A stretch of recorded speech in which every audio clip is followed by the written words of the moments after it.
Hi, I'm Josh White, and this is The Globalists, the new podcast from the Battleground.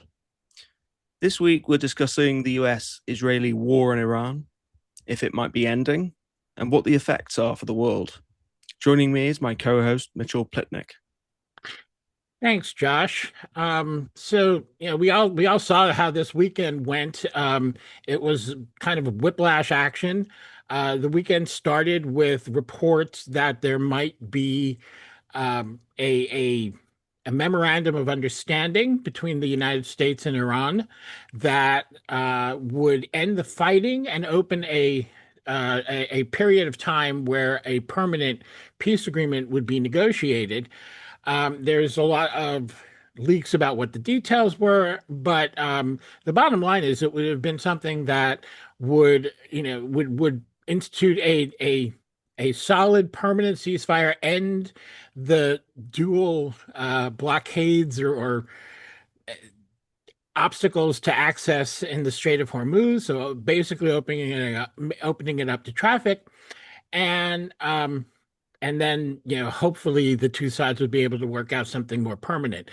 That has run into some serious problems in the interim. Number of major Republican hawks here in the United States came out and were really unusually critical of this idea publicly. They did not mention, or in any way directly criticize Trump, but they made it clear that they felt that the war needed to resume, continuing that they wanted to see something where Iran was either forced to surrender or completely destroyed. Um, Israel, for its part, also registered its own disagreement by escalating its attacks on Lebanon, creating a situation where Iran is more and more forced to consider whether or not the United States can actually rein Israel in or is willing to. By the end of the weekend, Trump had launched an attack on Iran, although this doesn't seem to have ended the ceasefire yet, but certainly it puts a lot more strain on it. And also bizarrely called for the Arab countries that he's been working with to join the Abraham Accords, in other words, normalize relations with Israel, something that's an utter absurdity. There's no way that's going to happen. But by tying the resolution of the Iran war in with that idea, he just makes it even more complicated. So that's where we're at the end of this long weekend. And I think there's a couple of points about absences that are important. I think the first one is that we saw at the beginning the development of the MOU depended on the fact that Israel was not part of the diplomacy. The Trump administration kept them informed, but was not consulting with them.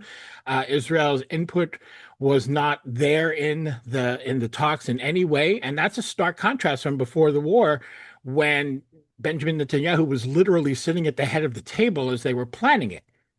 The other is the complete absence of Europe from all of this. And it's sort of shocking. I mean, on one level, Europe has a lot at stake here. They have a lot to lose if this war resumes at its full level.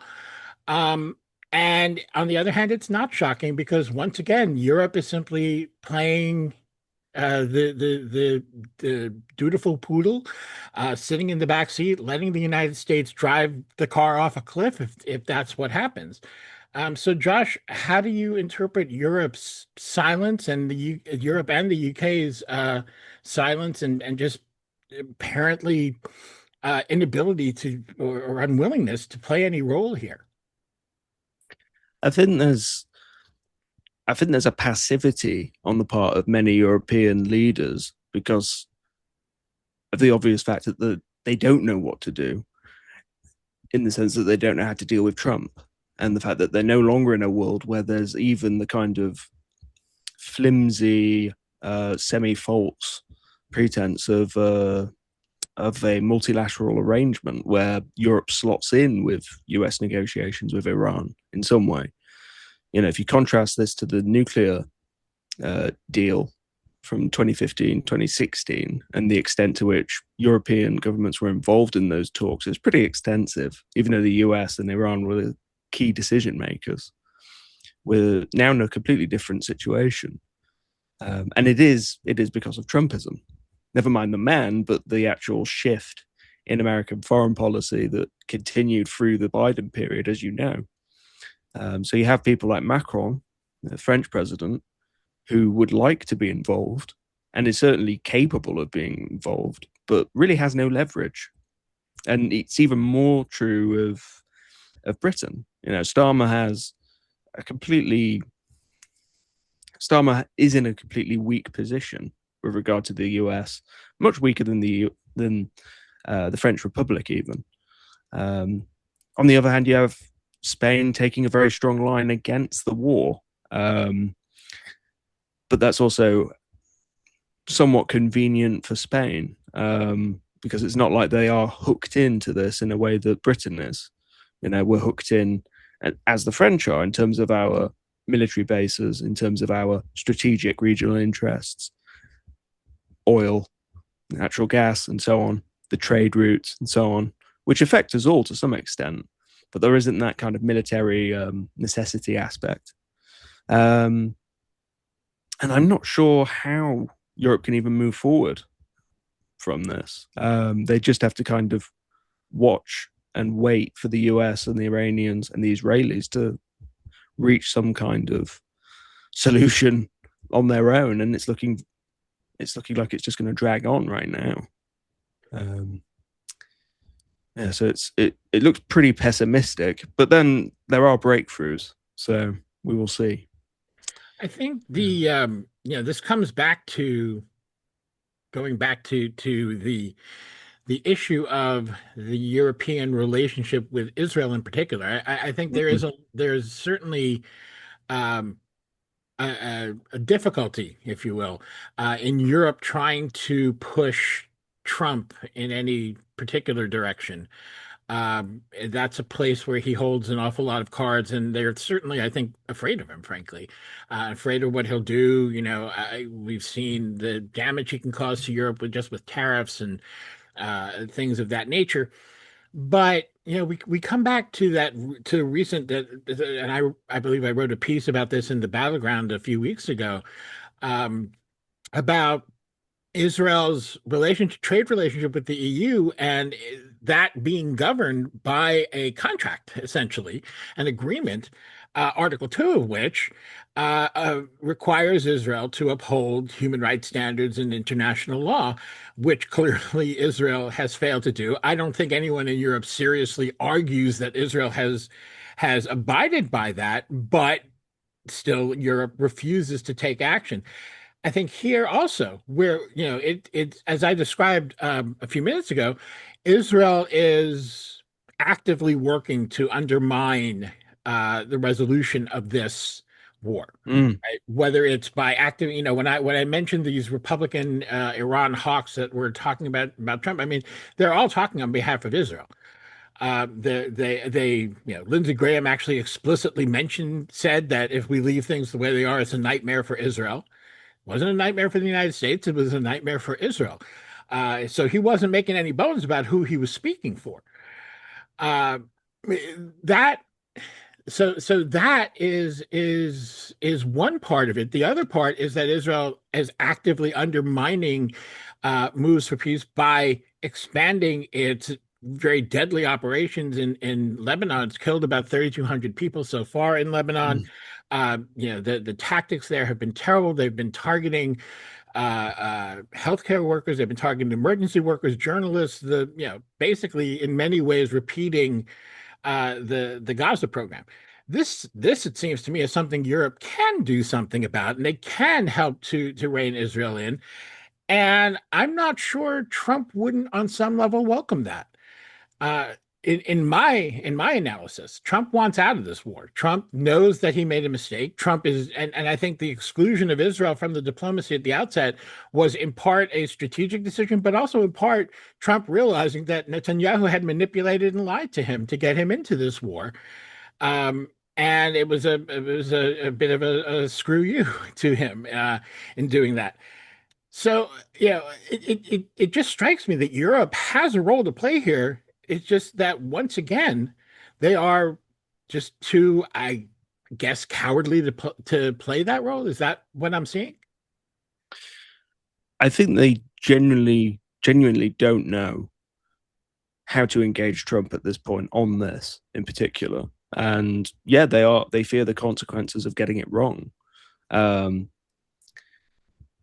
Again, tariffs is just one aspect of it, and the Iran war has already gone so far that it's going to damage the living standards of Europeans for years to come, probably, and have political repercussions for decades, quite likely, from what we know about the history of oil price fluctuations in the region, right? Um, I think there's probably a lack of vision as well. It's quite a simple point, but European governments seem quite lackluster right now, especially on the kind of centre right and centre left.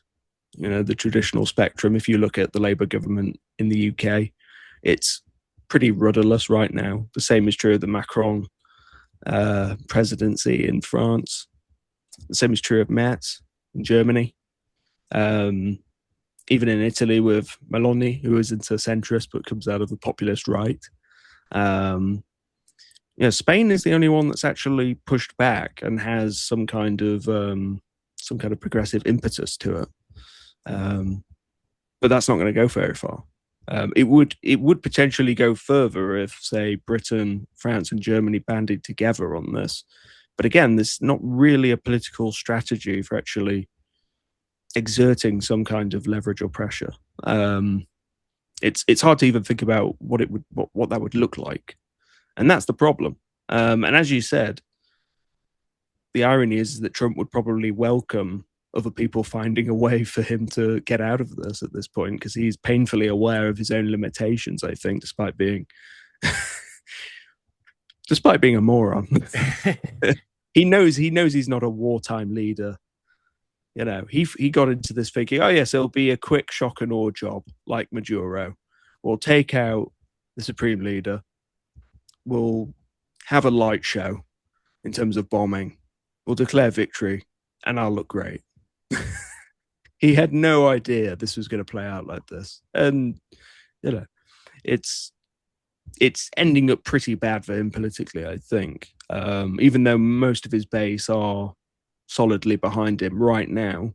I mean, that could still change over time, but you'll probably have um, more knowledge on that than me. Yeah, his base, it's one of the things I think people, when we do a lot of polls here, as I'm sure you know, Mm. and people can get, I think, a little confused about some of the polls that come out because they see a poll that polls, for example, Republicans, and they see this overwhelming support for Trump's policies. But when you see polls that are more generic, but still focused on Trump voters, you're seeing more of a decline in Mm. his popularity because what the difference is the people who are actually Republicans are still the so-called MAGA Republicans, they're behind him, and I think he has proven time and time again that what he said 10 years ago was absolutely true. He could shoot somebody in the middle of the busiest street in New York, and nobody would blink as far as his supporters go. And I think he's absolutely right about that. But that's not how he wins elections. That's not how he won the two elections that he has won. I mean, aside from just mind-boggling democratic incompetence, which is probably the biggest factor in why we've had these two Trump terms. Yeah. But aside from that, people still need to vote for him. And the people who vote for him, who are not necessarily MAGA Republicans, they're the ones who voted for him because they thought he would be good for the economy. They're the ones, and particularly they voted for him because he was the one they thought would not get into foreign wars. That was maybe his biggest selling point, especially the second time around, was that he would not get into foreign. And those people are angry, and they feel duped, they feel deceived, and that's where you see these the problems. And those people, I think, one of the things that's important to recognize in the United States, we have this two-party system. Um, but when we look at the two parties, there's usually three things you can put on a survey. You can put Democrat, you can put Republican, you can put Independent, and for some time now, Independent is the biggest group. So that the the thing that gets lost is we have these, for example, we have elections going on now, which are primary elections within the parties, and Republicans are scared. They're scared that they're going to lose their seats. They're scared that they're going to lose now to anti-war isolationist right wingers. Then they're scared that they're going to lose in November uh, because of all the people who oppose. This war is really a big deal. Not least because of the economic impact it's had, which here in the U.S. is probably much less. It's less than it is in Europe, and far less than it is, for example, in Asia. And not even to talk about the unbelievable hardships this war is causing in Africa, where food is already scarce, and now without the fertilizer that usually comes out of the Gulf, they're looking at mass starvation later this year that no one in the West is really paying a whole lot of attention to. So Trump is, if there's one thing that Trump is smart about, he knows how to read the public. He says a lot of things that sound crazy, and he says a lot of things on the spur of the moment. But he has managed to get people to vote for him twice, based on the fact that he can read the room. Um, and he knows he's in trouble. He knows his party's in trouble. He knows that regardless of all the different ways he's tried to consolidate power in the United States, Congress is looking very likely to to switch sides this coming November. So that's a problem for him. He would like to get out of this war. And this just comes back to, and it was striking to me as you were talking, because this all comes back to how Trump does this and how he can end this war without looking like he's lost, which he demonstrably has. I mean, there's really no question about this. I mean, right now, if you even look at what the United States is trying to negotiate, they're essentially trying to get back to the status quo ante before the war. They're trying to Yeah. reopen the strait. That's the number one priority.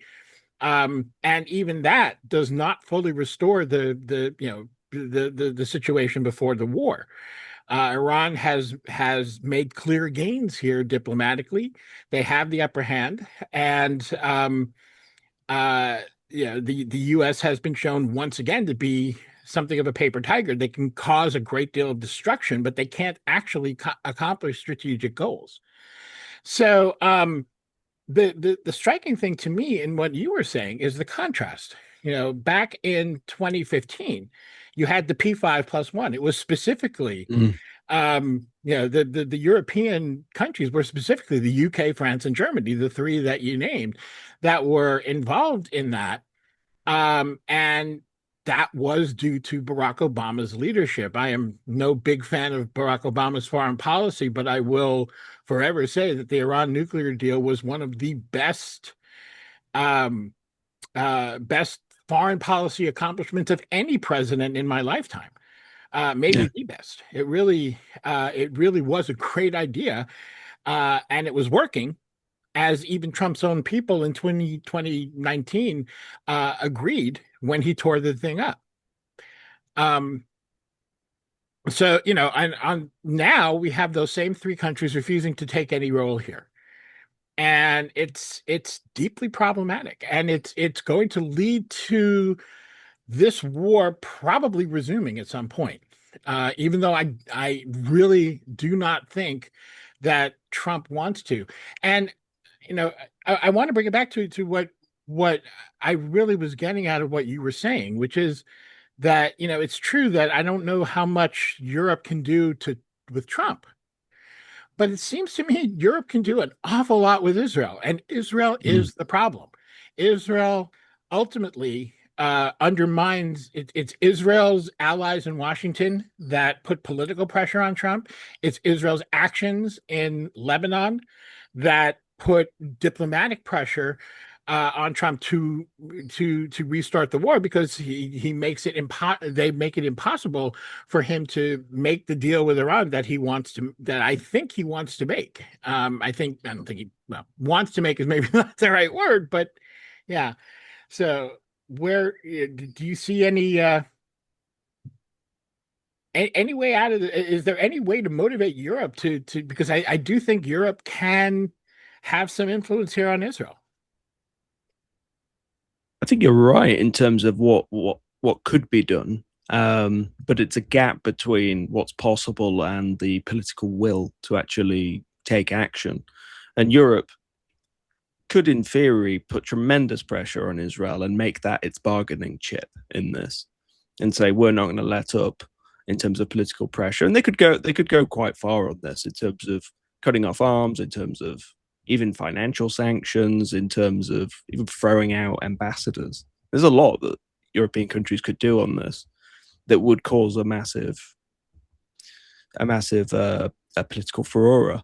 Um, but it's a lack of political will. And the reasons for that, if you look domestically at most European countries, especially Britain, the political classes are very much, it would be wrong to say in hoc to Israel, but they are very much aligned with the US and Israel as a kind of common foreign policy alliance and project, especially in this conflict, which puts them in an incredibly difficult position. And this is why there's a kind of drift, a kind of listlessness, especially in Britain right now, where we just seem to be drifting into this economic crisis that's coming, and there's very little actual serious discussion about it. The government here have just announced a series of measures that are obviously preparations for the economic shock that's coming, in terms of like cutting down consumption taxes here and there and creating various kind of incentives to go out and spend money and try and boost some demand in the economy. Um, but it's all very tepid, and that's the consistent pattern, unfortunately. So I think it comes down to political will. We've seen Spain take a stronger line again, and they keep coming up as the good guys in this, the Sanchez government. Um, but it would make a big deal if it came from France and Germany at the very least, and a huge deal if it was Britain, France, Germany having a united front on this. I mean, they could even just send people to Israel to argue with them. They could do that unilaterally. They could do all kinds of things at the diplomatic level that would potentially knock things into a more interesting trajectory, or more hopeful trajectory. But I just don't see the will, unfortunately. I don't see it either, but there's also I Mm, think the consideration, or there should be, in Berlin, in London, in Paris, there should be, and in Brussels, there should be the consideration of the Gulf Arab states. mm, Ultimately, the Gulf Arab states are, they're also in this very difficult position, right? They are, of course, naturally furious with Iran, who has been attacking them. I mean, and bombing their oil facilities and other other military and civilian sites in pretty much all of the Gulf states. The United Arab Emirates has been the prime target. And the UAE is most certainly the most hawkish on Iran of all the countries. It's the one Gulf country that has, along with Bahrain, a normal relationship with Israel. And it's been doubling down on that. It is very much, very much together with Israel in its strategic outlook. But even they have been making statements about, supporting the diplomacy. They have been part of the diplomatic process that was trying to reach this memorandum of understanding this weekend, because they're getting hit. It seems to me that these are also important relationships for mm. European states, and yet they're not, you know, it. it seems like going almost beyond political lack of political will and into real Mm. cowardice. Yeah. That I hate to sound so judgmental about it, but it does seem like that to me.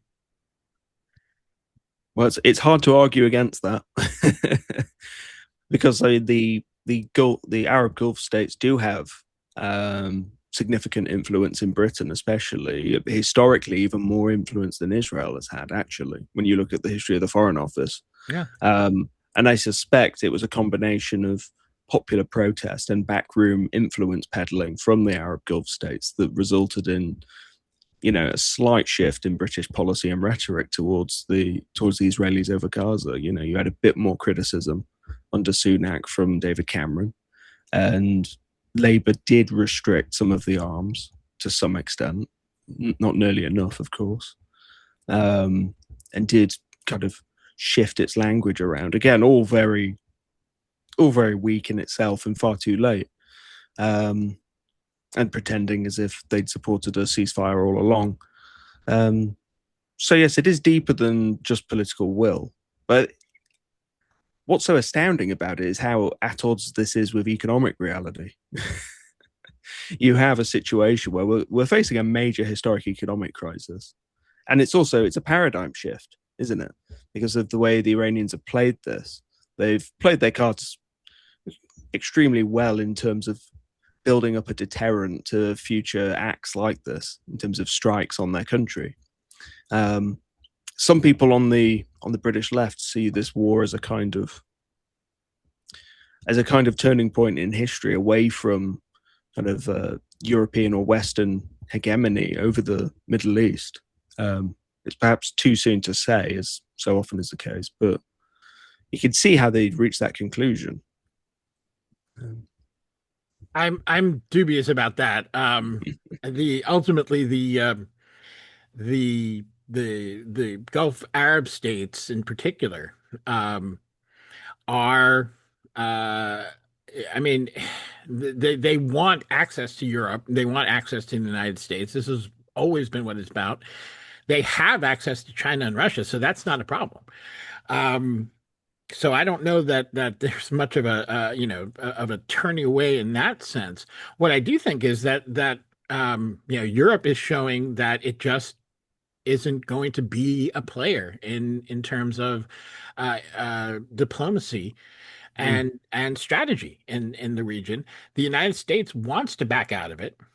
You have some rising powers in the region, including Turkey, which is really quietly asserting itself.